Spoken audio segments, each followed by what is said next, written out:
Friends, technique വീഡിയോയിലെ മറ്റൊരു unboxing വീഡിയോയിലേക്ക് സ്വാഗതം.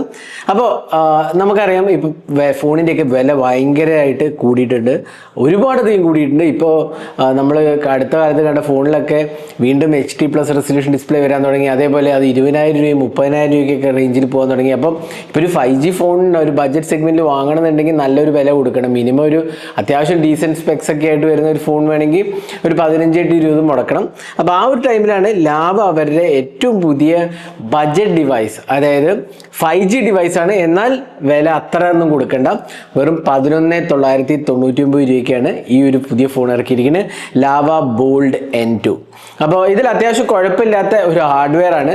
11,999 റുപ്പീസിനാണ് ഇതിന് വില വരുന്നത്. ഇത് 5G ഡിവൈസാണ്. എന്തൊക്കെയാണ് ഇതിൻ്റെ ഫീച്ചേഴ്സ് എല്ലാം തന്നെ വിശദമായി പറയാം.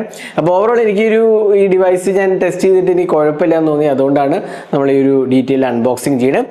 അപ്പോൾ അൺബോക്സിംഗിലേക്ക് കിടക്കാം. അതിന് മുമ്പായിട്ട് ചാനൽ ആദ്യമായിട്ടാണെങ്കിൽ ആ സബ്സ്ക്രൈബ് ബട്ടൺ ഒന്ന് പ്രസ് ചെയ്യുക, അതേപോലെ തന്നെ ബെൽ ഐക്കൺ ക്ലിക്ക് ചെയ്യുമ്പോൾ നിങ്ങൾക്ക് എല്ലാ വീഡിയോസിൻ്റെയും നോട്ടിഫിക്കേഷൻ കൂടെ ലഭിക്കുന്നതാണ്. അപ്പോൾ നമുക്ക് പെട്ടെന്ന് തന്നെ അൺബോക്സ് ചെയ്തിട്ടൊന്ന് തിരിച്ചു വരാം. അപ്പോൾ ഇതാണ് ബോൾഡ് N2ൻ്റെ box package. Lava bold N2 5G എന്ന് എഴുതി വേണം. സൈഡിൽ അഗെയിൻ പ്രൗഡ്ലി ഇന്ത്യ എന്ന് എഴുതി വേണം. പിന്നെ ഇതിൻ്റെ പ്രത്യേകതകൾ നമുക്കറിയാമല്ലോ. ലാവേൻ്റെ ഏറ്റവും വലിയ പ്രത്യേകത എന്ന് വെച്ചാൽ service at home, free service at home എന്നുള്ള ഒരു ഓപ്ഷൻ ഉണ്ട്. അതെല്ലാ ലാവ ഫോൺസിനുണ്ട്. അപ്പോൾ അത് എങ്ങനെ എനേബിൾ ചെയ്യണം എന്നുള്ളത് ഇതിനകത്ത് വാട്സാപ്പിനകത്ത് നിങ്ങൾക്ക് യൂസ് ചെയ്യാവുന്നതാണ്. ഇതിനകത്ത് ഈ ബോക്സിനകത്ത് അതിൻ്റെ ഡീറ്റെയിൽസ് ഉണ്ട്. അപ്പോൾ നിങ്ങൾ ഫോൺ വാങ്ങുകയാണെങ്കിൽ അത് കാണാൻ നിങ്ങൾക്ക് എങ്ങനെ യൂസ് ചെയ്യണം എന്നുള്ളത്. അപ്പോൾ ഇത് പവർ ചെയ്തിരിക്കുന്നത് 5G ചിപ്പാണ്. യൂണിസോക്കിൻ്റെ T8200 പ്രോസസ്സറാണ്. 13 megapixel 5 megapixel selfie camera, 6.75 inches HD+ resolution display, 6000 mAh battery, IP64 rating ഉണ്ട്. ക്ലീൻ ആൻഡ്രോയിഡ് 16 ആണ് അവിടുത്തെ ബോക്സ്. നോ ആഡ്സ്, നോ ബ്ലോട്ട്വെയർസ് ആണ് കൊടുത്തിരിക്കുന്നത്. പിന്നെ ഇതിനകത്ത് 10 watt ചാർജറാണ് കൊടുത്തിരിക്കുന്നത്. 18 watt ചാർജിങ് ഉണ്ടെങ്കിലും 10 watt ചാർജറാണ് ഇൻക്ലൂഡ് ചെയ്തിരിക്കുന്നത്. അപ്പോൾ ബാക്കിയുള്ള ഡീറ്റെയിൽസ് കാണാം. 2 കളേഴ്സാണ് അവൈലബിൾ ആവുന്നത്. നമുക്ക് ഈ ബ്ലൂ കളറാണ് കിട്ടിയിരിക്കുന്നത്. 5G രീതിയിൽ കാണാം. അപ്പോൾ ബോക്സ് തുറക്കുമ്പോൾ തന്നെ ഉള്ളിൽ നമുക്ക് കേസാണ് വരുന്നത്. സ്റ്റാൻഡേർഡ് TPU കേസ്, ഒരു സിം ഇജക്ടർ പിൻ കാണാം. പിന്നെ നമുക്ക് ഇതുണ്ടല്ലോ ഇതിനകത്തുള്ള കേസ് ഒരു എന്താ പറയുക, ഒരു ഗ്രേയിഷ് കളർ കേസാണ്, പ്യുവർ വൈറ്റ് അല്ല, ഒരു ഗ്രേയിഷ് കളറാണ് കേസ് കൊടുത്തിരിക്കുന്നത്. പിന്നെ നമുക്ക് വരുന്നത് ഫോണാണ്. പിന്നെ ഇതിലുണ്ടല്ലേ ഫ്രീ സർവീസ് അറ്റ് ഹോം എങ്ങനെ അവൈൽ ചെയ്യുക എന്നുള്ള ഡീറ്റെയിൽസ് ഈ സ്ലിപ്പിനകത്തുണ്ട്, നിങ്ങൾക്ക് യൂസ് ചെയ്യാവുന്നതാണ്. അതേപോലെ ടോൾ ഫ്രീ നമ്പറിൻ്റെ ഡീറ്റെയിൽസ് ഉണ്ട്. പിന്നെ ഒരു USB Type-C to Type-A charging കേബിളാണ്. പിന്നെ സിം ഇജക്ടർ പിൻ കാണാം. അതേപോലെ ഒരു 10 watt അഡാപ്റ്ററും കൊടുത്തിട്ടുണ്ട്. അപ്പോൾ ഇത്രയാണ് ബോക്സിനകത്ത് വരുന്നത്. ഇനി നമുക്ക് ഈ ഫോൺ ഒന്ന് പുറത്തേക്ക് എടുക്കാം. അപ്പോൾ ഇതാണ് ലാവ ബോൾഡ് N2 എന്ന് പറഞ്ഞാൽ. അപ്പോൾ നല്ലൊരു സ്റ്റൈലിഷ് പാറ്റേൺ ആണ് തീർച്ചയായിട്ടും പറയാൻ സാധിക്കുന്നത്. നമുക്ക് ഇതുണ്ടല്ലോ ഇവിടെ ഒരു മാറ്റ് കൈൻഡ് ഓഫ് ഫിനിഷാണ്. എന്ന് വെച്ചാൽ ഉള്ളിലെ പാറ്റേൺ ആക്ച്വൽ ഫിനിഷ് ഗ്ലോസിയാണ്, എന്നാൽ ഉള്ളിലൊരു പാറ്റേൺ ഒരു ഡോട്ടഡ് ഫിനിഷാണ്. ഇവിടെ ഒരു ഓറഞ്ച് ആക്സെൻസ് ഉണ്ട്. അതേ ആക്സെൻസ് തന്നെയാണ് 5G രീതിയിൽ കാണാൻ നിങ്ങൾക്ക്. അപ്പോൾ അതൊക്കെ നല്ല ഒരു ഡിസൈൻ ലാംഗ്വേജ് ആണ്. 13 മെഗാപിക്സൽ ക്യാമറ രീതി കാണാം. പിന്നെ ലാവൻ്റെ ബ്രാൻഡിങ് കാണാം. അപ്പോൾ ഓവറോൾ ഡിസൈൻ ലാംഗ്വേജ് കുഴപ്പമില്ല, നല്ലൊരു ഇൻഹാൻഡ് എക്സ്പീരിയൻസ് ഉണ്ട്. അതേപോലെ ലുക്ക് ആൻഡ് ഫീൽ നല്ലതാണ്. 13 മെഗാപിക്സൽ ക്യാമറയും കാണാം. അതേപോലെ നമുക്കിവിടെ LED ഫ്ലാഷും കാണാം. 5Gൻ്റെ ബ്രാൻഡിങ് കാണാം. അപ്പോൾ ഓരോ ഡിസൈൻ ലാംഗ്വേജ് നല്ലതാണ്. പിന്നെ ഇവിടെ സിം ട്രേയാണ് വരുന്നത്. താഴത്ത് 3.5mm ജോഡ് ഓഡി ജാക്ക്, പിന്നെ സ്പീക്കർ യൂണിറ്റും USB Type-C പോർട്ടുമാണ്. ഇവിടെ പവർ ബട്ടണും വോളിയം റോക്കർ കീസുമാണ് വരുന്നത്. ഈ പവർ ബട്ടൺ തന്നെയാണ് ഫിംഗർ പ്രിൻ്റ് ആയിട്ടും ആക്ട് ചെയ്യുന്നത്. അപ്പോൾ ഓവറോൾ ഇൻ ഹാൻഡ് എക്സ്പീരിയൻസ് കൊള്ളാം, കുഴപ്പമില്ലാത്ത ഒരു എക്സ്പീരിയൻസ് ആണ് വരുന്നത്. ഇതിൻ്റെ ഡിസ്പ്ലേ സൈസ് ഞാൻ നേരത്തെ പറഞ്ഞ പോലെ 6.75 ഇഞ്ചസ് HD+ റെസൊല്യൂഷൻ ഡിസ്പ്ലേ ആണ് വരുന്നത്. അപ്പോൾ അതുകൊണ്ട് തന്നെ അത്യാവശ്യം ലാർജർ ഡിസ്പ്ലേ ആണ് വരുന്നത്. അപ്പോൾ നമുക്ക് ഡിസ്പ്ലേ ബൂട്ട് ചെയ്യുമ്പോൾ തന്നെ ഡിസ്പ്ലേ കാണാൻ സാധിക്കും. അപ്പോൾ ഓവറോൾ ബെസൽസ് ഉണ്ടല്ലേ, താഴത്തെ ബെസൽസ് ഒബ്വിയസ്ലി ഹയർ ആണ്. അഗെയിൻ ഇതൊരു ബഡ്ജറ്റ് ഡിവൈസ് ആണല്ലോ. ഒരു 12,000 റുപ്പീസിന് കിട്ടുന്ന ഡിവൈസ് ആകുമ്പോൾ അതിൻ്റെതായ ഡിസ്പ്ലേ എക്സ്പീരിയൻസ് കാണത്തുള്ളൂ. ഇവിടെ ഒരു U നോച്ചാണ് വരുന്നത്. നമുക്ക് സെറ്റിങ്സ് കൊടുക്കുക, അപ്പോൾ കുറച്ചും കൂടി വൃത്തിയായി കാണാൻ കണ്ടില്ലേ. അപ്പോൾ നിങ്ങൾക്ക് നോച്ച് കുറച്ചുകൂടി ക്ലിയർ ആയി കാണാൻ സാധിക്കും. U നോച്ചാണ് വരുന്നത്. അത്യാവശ്യം കുഴപ്പമില്ലാത്തൊരു ഡിസ്പ്ലേ ഉണ്ട്. HD+ റെസൊല്യൂഷൻ ഡിസ്പ്ലേ ആണെങ്കിലും ടച്ച് റെസ്പോൺസ് നല്ലതാണ്, വളരെ സ്മൂത്ത് ആയിട്ട് എനിക്ക് തോന്നി, നല്ല റെസ്പോൺസീവ് ആണ്. അതേപോലെ തന്നെ 120 Hz റിഫ്രഷ് റേറ്റും ഉണ്ട്. അപ്പോൾ ആ ഒരു കാര്യത്തിൽ എനിക്ക് തോന്നുന്നു നല്ലൊരു എക്സ്പീരിയൻസ് ആണ് വരുന്നത്. ഞാൻ വിചാരിച്ച ഒരു ബഡ്ജറ്റ് ഡിവൈസ് ആകുമ്പോൾ ഡിസ്പ്ലേ ക്വാളിറ്റി അത്രയ്ക്കേ ഉണ്ടാവുള്ളൂ എന്നുള്ളതാണ്. എന്നാൽ ഇതിൻ്റെ ഡിസ്പ്ലേ കുഴപ്പമില്ല. HD+ U നോച്ച് ഡിസ്പ്ലേ ആണ്. മൂവീസൊക്കെ വാച്ച് ചെയ്യാനൊക്കെ അത്യാവശ്യം കുഴപ്പമില്ലാത്തൊരു എക്സ്പീരിയൻസ് ആണ്. ഡീസൻറ്റ് കളേഴ്സൊക്കെയാണ് വരുന്നത്. അതുകൊണ്ട് തന്നെ നമുക്ക് അത്യാവശ്യം നല്ല രീതിയിൽ വാച്ചൊക്കെ ചെയ്യാം. മൂവീസൊക്കെ കുഴപ്പമൊന്നുമില്ല. കളേഴ്സ് അത്യാവശ്യം റിച്ച് ടോൺസൊക്കെ തന്നെയാണ് കൊടുത്തിരിക്കുന്നത്. അപ്പോൾ ഇതാണ് ഡിസ്പ്ലേൻ്റെ കാര്യം പറയുന്നത്. ഇനി സോഫ്റ്റ്വെയറിലേക്ക് വേണമെങ്കിൽ നമുക്ക് ഇവിടെ കിട്ടുന്നത് ലാവേൻ്റെ UI ആണ്. എബൌട്ട് ഡിവൈസ് എടുക്കാം, ലാവേൻ്റെ UI ആണ് വരുന്നത്. ഒക്ടോകോ പ്രോസസ്സർ, യൂണിസോക്കിൻ്റെ പ്രോസസ്സർ ഏരിയയാണ്. 13 mega pixel camera, 5 mega pixel selfie ക്യാമറയും കാണാം. പിന്നെ UI എക്സ്പീരിയൻസ് ആക്ച്വലി നല്ലതാണ് കേട്ടോ. ഓക്കെ, നല്ല സ്മൂത്ത് ആയിട്ട് തോന്നി. ഒരു കാര്യം ആലോചിക്കണം, ഇത് 4GB റാം ആട്ടോ, എന്നാൽ പോലും നല്ലൊരു റെസ്പോൺസീവ് ആയിട്ട് ഞാൻ ആക്ച്വലി പറയുന്നത് സർപ്രൈസ്ഡ് ആണ്. കാരണം ഇത്രയും നല്ല പെർഫോമൻസ് സാധാരണ ഒരു 4GB റാം ഡിവൈസിൽ വരാറില്ല. മിക്കവാറും നല്ലോണം ലാഗ് അടിക്കാറുണ്ട്. എന്നാൽ ഇതിൽ എനിക്ക് ആ ഒരു ഇഷ്യൂ തോന്നിയില്ല. എന്നാൽ പോലും ഞാൻ എപ്പോഴും പറയുന്ന പോലെ 6GB റാം ഉണ്ടെങ്കിൽ അതെടുക്കുകയായിരിക്കും നല്ലത്. പക്ഷേ ഇതിന് ആ ഓപ്ഷൻ ഇല്ല.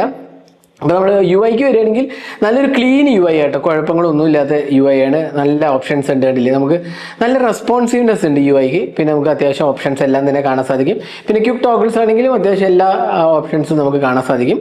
പിന്നെ മെമ്മറി മാനേജ്മെൻറ്റ്, അതേപോലെ ആപ്പ് സ്വിച്ചിങ് ഒക്കെ വളരെ സ്മൂത്തായിട്ട് എനിക്ക് തോന്നി. അതേപോലെ ക്ലീൻ സ്റ്റോക്ക് ആൻഡ്രോയിഡ് എക്സ്പീരിയൻസ്, വേറെ ഒരു തേർഡ് പാർട്ടി ബ്ലോട്ട്വെയർസും ഇല്ല എന്നുള്ളതാണ് ഇതിൻ്റെ ഒരു പ്രത്യേകത. അതിൽ എല്ലാ ഫോണിലും മെയിൻറ്റെയിൻ ചെയ്യുകയാണ്. ഇത്തവണയും അത് മെയിൻറ്റെയിൻ ചെയ്തിട്ടുണ്ട്. ഒറ്റ ബ്ലോട്ട്വെയർസ് പോലും ഇല്ല. അതുകൊണ്ട് തന്നെ നല്ലൊരു സ്മൂത്ത് എക്സ്പീരിയൻസ് ആണ്. കുറച്ചും കൂടെ അധികം മെമ്മറി എടുക്കാത്ത ഒരു UI ആണെന്ന് വേണമെങ്കിൽ പറയാം. കുറച്ചും കൂടെ ലൈറ്റ് വെയിറ്റ് UI എന്ന് പറയാം. അതുകൊണ്ട് തന്നെ നല്ല റെസ്പോൺസീവ് കേട്ടോ. ഞാൻ സത്യം പറഞ്ഞാൽ ഇത്രയും നല്ലൊരു ഫാസ്റ്റ് റെസ്പോൺസ് കിട്ടുമെന്ന് ഞാൻ വിചാരിച്ചില്ല. അപ്പോൾ നല്ലൊരു ഒപ്റ്റിമൈസ്ഡ് ആണ്. പക്ഷേ ഇതിൻ്റെ ഒരു പ്രോബ്ലം 64GB സ്റ്റോറേജേ ഉള്ളൂ എന്നുള്ളതാണ്. എഗെയിൻ മെമ്മറി കാർഡ് വെച്ച് നമുക്ക് എക്സ്റ്റെൻഡ് ചെയ്യാം, എന്നാൽ പോലും കോർ സ്റ്റോറേജ് 64GB ഉള്ളൂ എന്നുള്ളതാണ്. ഇനി പെർഫോമൻസിലേക്ക് പോകാം. നമുക്ക് ഇതിൻ്റെ ഇപ്പോൾ ഇതാണ് നമ്മൾ സോഫ്റ്റ്വെയറും UI കണ്ടു. UI ആക്ച്വലി നല്ലതായിട്ട് എനിക്ക് തോന്നി. അതേപോലെ റെസ്പോൺസീവ്നെസ്സും വളരെ നല്ലതായിട്ടാണ് എനിക്ക് തോന്നിയത്. അപ്പോൾ ഇനി നമുക്ക് അടുത്തതിൻ്റെ പെർഫോമൻസിലേക്ക് പോകാം. അപ്പോൾ ഞാൻ അടുത്തത് നമ്മൾ പെർഫോമൻസിലേക്ക് പോകാം. അപ്പോൾ പെർഫോമൻസ് നമ്മൾ സോഫ്റ്റ്വെയർ പറഞ്ഞു, അതേപോലെ ഡിസൈനും ബിൽഡ് ക്വാളിറ്റിയെ കുറിച്ചൊക്കെ പറഞ്ഞു. ഇനി സോഫ്റ്റ്വെയറിലേക്ക് പോകുമ്പോൾ പെർഫോമൻസിലേക്ക് പോകുമ്പോൾ യൂണിസോക്കിൻ്റെ T8200 ചിപ്പാണ് വരുന്നത്. ഇത് കപ്പിൾ ചെയ്തിരിക്കുന്നത് 4GB റാമും 64GB സ്റ്റോറേജുമാണ്. അതാണ് എനിക്ക് പ്രോബ്ലി ഒരു എന്താ പറയുക ഇതിൻ്റെ ഒരു പോരായ്മ എന്ന് പറയാവുന്നത്. ഒരു 6GB റാമും അതേപോലെ 120GB സ്റ്റോറേജ് വേരിയൻറ്റും കൂടെ ആവശ്യമുണ്ടായിരുന്നു. കാരണം 4+64 എന്ന് പറഞ്ഞാൽ വളരെ ബേസിക് ആണ്. എന്നാൽ അതിൻ്റെ ഒരു വേറെ കാര്യം എന്താ വെച്ചാൽ ഇതൊരു എൻട്രി ലെവൽ സ്മാർട്ട് ഫോണാണ്. അതായത് ഒരു 4G ഫോണോ അല്ലെങ്കിൽ ഒരു ബേസിക് ഫോണിൽ നിന്ന് 5G ഫോണിലേക്ക് അപ്ഗ്രേഡ് ചെയ്യുന്നവർക്ക് വേണ്ടിയിട്ടുള്ളതാണ്. അപ്പോൾ അവർക്ക് പ്രോബ്ലി 64GB മതിയായിരിക്കും എന്ന് എനിക്ക് തോന്നുന്നു. എന്നാലും ഈ ഒരു ഓപ്ഷനും കൂടെ കൊടുക്കാമായിരുന്നു എന്നാണ് എൻ്റെ ഒരു പേഴ്സണൽ തോട്ട്. അപ്പോൾ ഇതിനകത്ത് ബേസിക് ടാസ്ക് എല്ലാം അത്യാവശ്യം കുഴപ്പമില്ലാത്ത രീതിയിൽ നമുക്ക് ചെയ്യാം. കാരണം UI എക്സ്പീരിയൻസ് ഞാൻ നേരത്തെ പറഞ്ഞ പോലെ UI എക്സ്പീരിയൻസ് അത്രയ്ക്ക് ബ്ലോട്ടഡ് അല്ല. അത് കാരണം കുറച്ചുകൂടെ നല്ല സ്മൂത്തർ എക്സ്പീരിയൻസ് ആണ്. വളരെ ക്ലീൻ UI എക്സ്പീരിയൻസ് ആയതുകൊണ്ട് തന്നെ ലാഗോ അങ്ങനത്തെ ഇഷ്യൂസ് ഒന്നുമില്ല. അപ്പോൾ 4GB റാം വെച്ച് ഇപ്പോൾ വർക്ക് ആവുന്നുണ്ട്, കുഴപ്പമില്ലാത്ത രീതിയിൽ പോകുന്നുണ്ട്. എന്നാലും ആ ഒരു 6GB റാമിൻ്റെ വേരിയൻറ്റ് കൊടുക്കാമായിരുന്നാണ് എനിക്ക് തോന്നുന്നത്. അപ്പോൾ പെർഫോമൻസ് അതാണ്. ഇനി സൈഡ് മൗണ്ട് ഫിംഗർ പ്രിന്റ് സ്കാനറാണ് വരുന്നത്. അപ്പോൾ ഓവറോൾ ഇതിൻ്റെ പെർഫോമൻസിൻ്റെ കാര്യം പറയുകയാണെന്ന് വെച്ചാൽ എനിക്ക് ഡേ ടു ഡേ ടാസ്ക് ഒന്നും വലിയ കുഴപ്പമില്ലാന്ന് തോന്നി. കാരണം നമ്മളൊരു എൻട്രി ലെവൽ അല്ലെങ്കിൽ ഒരു ബഡ്ജറ്റ് ഡിവൈസിലെ 5G ഡിവൈസ് എന്നുള്ളതിലേക്ക് ഇത് അത്യാവശ്യം കുഴപ്പമില്ലാത്ത ഒരു എക്സ്പീരിയൻസ് നൽകുന്നുണ്ട്. പിന്നെ ഇതിനകത്ത് എല്ലാ 5G ബാൻഡ്സും സപ്പോർട്ടഡ് ആണ്. അതേപോലെ നമുക്ക് സൈഡ് മൗണ്ടഡ് ഫിംഗർ പ്രിന്റ് സ്കാനറാണ് കൊടുത്തിരിക്കുന്നത്. അപ്പോൾ ഇതാണ് പെർഫോമൻസിൻ്റെ കാര്യം പറയുകയാണെങ്കിൽ 4GB റാമും 64GB വേരിയൻറ്റ് ഒരേ ഒരു വേരിയൻറ്റേ ഉള്ളൂ. അത് മാത്രമല്ല 4GB നമുക്ക് എക്സ്റ്റെൻഡബിൾ റാമും ഓപ്ഷനും അവൈലബിൾ ആണ്. അപ്പോൾ അതുകൊണ്ട് നമുക്ക് അഡ്ജസ്റ്റ് ചെയ്ത് പോകാമെന്നേ ഉള്ളൂ. അത്യാവശ്യം ബേസിക്കായ സ്പീഡൊക്കെ അതിനകത്ത് തന്നെ കിട്ടുന്നുണ്ട്. ഇനി അടുത്തത് ഇതിൻ്റെ ക്യാമറയെ കുറിച്ച് പറയാം. ഇതിനകത്ത് 13 മെഗാ പിക്സൽ റിയർ ക്യാമറയും ഒരു 5 മെഗാ പിക്സൽ സെൽഫി ക്യാമറയുടെ വരുന്നത്. അപ്പോൾ 1080p റെസൊല്യൂഷനാണ് ബേസിക് ഓപ്ഷൻ വരുന്നത്. അതിനപ്പുറം തന്നെ നമുക്ക് ഓപ്ഷൻ ഇല്ല. 13+5 ഒരു ബേസിക് കോൺഫിഗറേഷനാണ്. അതായത് ഒരു ബഡ്ജറ്റ് ഡിവൈസുകളിലേക്കുള്ള ഒരു പഴയ കാലത്ത് നമ്മൾ ഫോണിലൊക്കെ ഒരു ബഡ്ജറ്റ് ഡിവൈസിൽ 13 മെഗാ പിക്സലിൻ്റെ സ്റ്റാൻഡേർഡ് ക്യാമറ അതാണ് ഇവിടെയും കൊടുത്തിരിക്കുന്നത്. എന്നാൽ 13+5 എന്നുള്ള നമ്പർ നോക്കണ്ട. ഈ ഒരു പ്രൈസ് സെഗ്മെന്റ് എനിക്ക് ക്വൈറ്റ് സർപ്രൈസിംഗ്ലി ഗുഡ് എന്ന് വേണമെങ്കിൽ പറയാം. നല്ലൊരു ക്യാമറ എക്സ്പീരിയൻസ് ആണ് തോന്നിയത്. കാരണം ഒരു 12,000 റുപ്പീസിൻ്റെ ഒരു ഡിവൈസിന് ആവശ്യമുള്ള ക്യാമറ ക്വാളിറ്റി ഒക്കെ ഇതിനകത്തുണ്ട്. ഇൻഫാക്ട് അതിലും മികച്ചതായിട്ട് എനിക്ക് തോന്നിയത്. അപ്പോൾ നിങ്ങൾ ക്യാമറ സാമ്പിൾസ് കണ്ടു നോക്കുക. എനിക്ക് കുഴപ്പമില്ലാതെ തോന്നി. അത്യാവശ്യം നല്ല കളേഴ്സും റിച്ചർ ടോൺസും ആണ്, ഡീറ്റെയിൽസും ഷാർപ്നെസ് ലെവൽസും ഒക്കെ തന്നെ ഈ കുഴപ്പം തോന്നിയില്ല. അപ്പോൾ ഇതാണ് camera samples. Even selfie camera 5 mega pixel ആണെങ്കിൽ പോലും അത്യാവശ്യം ഡീസൻറ്റ് എക്സ്പീരിയൻസ് ഉണ്ട്. പിന്നെ 1080p റെസൊല്യൂഷൻ ഇതിനകത്തുള്ളൂ video recording. Obviously budget device ആണല്ലോ. അപ്പോൾ അത് നിങ്ങൾക്ക് കാണാൻ സാധിക്കും. അപ്പോൾ ഓവറോൾ ക്യാമറേൻ്റെ കാര്യത്തിൽ എനിക്ക് വലിയ ഇഷ്യൂസും തോന്നിയില്ല. ഈ ഒരു പ്രൈസ് സെഗ്മെന്റിന് വേണ്ട ക്വാളിറ്റി ഒക്കെ തന്നെ ഇതിനകത്ത് അവൈലബിൾ ആണ്.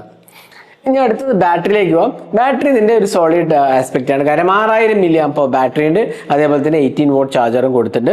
അപ്പോൾ 18 watt ചാർജർ വളരെ ബേസിക് ചാർജിങ് ആണ്. ഓബിയസ്ലി 6000 mAh ചാർജ് എടുക്കാൻ കുറച്ച് സമയം എടുക്കും.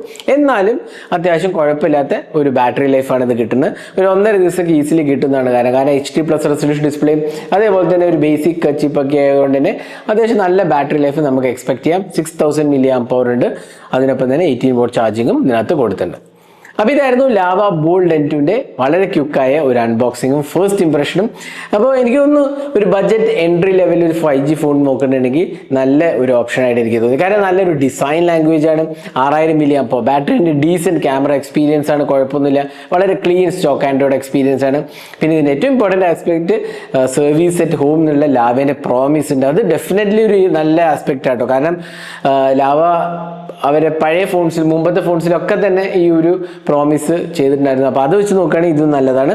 അപ്പോൾ ഓവറോൾ എനിക്ക് തോന്നുന്നു ക്ലീൻ സ്റ്റോക്ക് ആൻഡ്രോയിഡ് എക്സ്പീരിയൻസും ഡീസൻറ്റ് പെർഫോമൻസ് ഒക്കെ തരുന്നത് ഒരു നല്ല budget entry level 5G smart ഫോണിന് ഇതിന് വിളിക്കാവുന്നതാണ്. അപ്പോൾ ഒരു 4G ഡിവൈസിനോ അല്ലെങ്കിൽ ഒരു ബഡ്ജറ്റ് എന്താ പറയുക 4G ഡിവൈസോ അല്ലെങ്കിൽ 3G ഡിവൈസോ ഈവൻ ഫീച്ചർ ഫോണിൽ അപ്ഗ്രേഡ് ചെയ്യണമെങ്കിൽ നല്ലൊരു ഓപ്ഷനായിട്ട് എനിക്ക് തോന്നുന്നു. കാരണം ഈ വിലക്കയറ്റത്തിനിടയിൽ അത്യാവശ്യം കുഴപ്പമില്ലാത്തൊരു മോഡലായിട്ട് ലാവ ബോൾഡ് N2നെ നമുക്ക് വിശേഷിപ്പിക്കാവുന്നതാണ്. അപ്പോൾ ഇതായിരുന്നു ലാവ ബോൾഡ് N2ൻ്റെ ഒരു detail unboxing and first impression. അപ്പോൾ ഇതേപോലത്തെ കൂടുതൽ ടെക് വീഡിയോസിനെ നമ്മുടെ ചാനൽ സബ്സ്ക്രൈബ് ചെയ്യാൻ മറക്കരുത്. Thanks for watching. Hope to see in our next video. Have a great day.